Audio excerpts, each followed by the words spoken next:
Welcome মোৰ মৰমৰ বন্ধু বান্ধৱীসকল মোৰ ইউটিউব চেনেল শৰীফ লোক ৰহমান আপোনালোকে লাইক কমেণ্ট আৰু সাবস্ক্ৰাইব কৰিব। আজি আপোনালোকৰ আগলৈ আৰু এটি উদ্ভিদ শাক আনিছোঁ। এই উদ্ভিদবিধ মই আনিবলৈ 3-4 সপ্তাহমান আমাৰ মৰাণ বজাৰ ডেইলি বজাৰ নহয় দেওবৰীয়া বজাৰ প্ৰত্যেক দেওবাৰে গৈছিলোঁ, নাপাইছিলোঁ, কিন্তু আজি পালোঁ।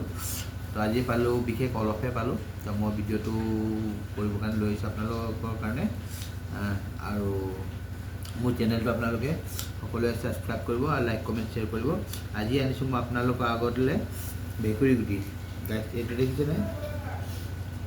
এইটো হ'ল ভেকুৰী গুটি হয়। এইটো হনা খায়, পিটিকা খায়।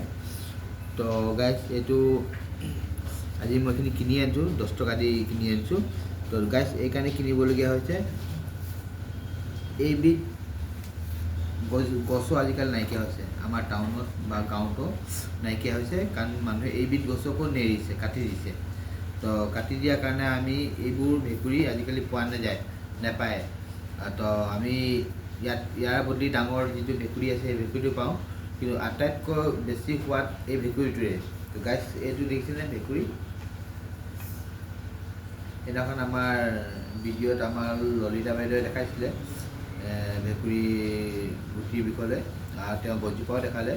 তো মই গছজোপা দেখাব নোৱাৰোঁ, কাৰণ কেলৈ গছজোপা আশে পাশে আমাৰ নাই। তো তেওঁ ঘৰৰ ওচৰতে আছিলে গছ, তেওঁ গছে আৰু গুটিয়ে দেখাইছিলে। তো গাইছ এইটো মই আপোনাক দেখাইছোঁ।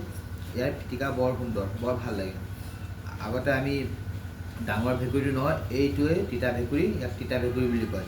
তিতা ভেকুৰী এইটো অৰিজিনেলটো হয়। এটা আছে আপোনাৰ হাতী ভেকুৰী বুলি, ইয়াতকৈ অলপ ডাঙৰ।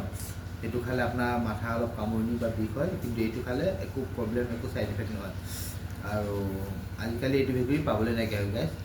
তো সেয়ে মই কৈছোঁ গাইছ, বহুত কষ্ট কৰোঁ কিছুমান যিবোৰ বস্তু বিলুপ্ত হৈ গৈছে সেইবোৰ বস্তু দেখুৱাবৰ কাৰণে, আৰু বিচাৰিবলগীয়া হয়। কেতিয়াবা পালে পাওঁ, নহ'লে কেতিয়াবা নাপাওঁ। তো গাইছ মোৰ চেনেলটো আপোনালোকে লাইক কমেণ্ট ছাবস্ক্ৰাইব কৰিব। তো আজিৰ বিশেষ ভিডিঅ' আমাৰ এই ভেকুৰীটো দেখুৱাইছোঁ। তো চাই লওক। বহুতে দেখিছেও, কিন্তু আজিকালি নতুন ল'ৰা ছোৱালীবোৰ চিনিয়ে নাপায়। এইটো হয় তিতা ভেকুৰী, আমাৰ আগতে বেষ্ট এটা সনা হৈছিলে। তো অ'কে গাইছ।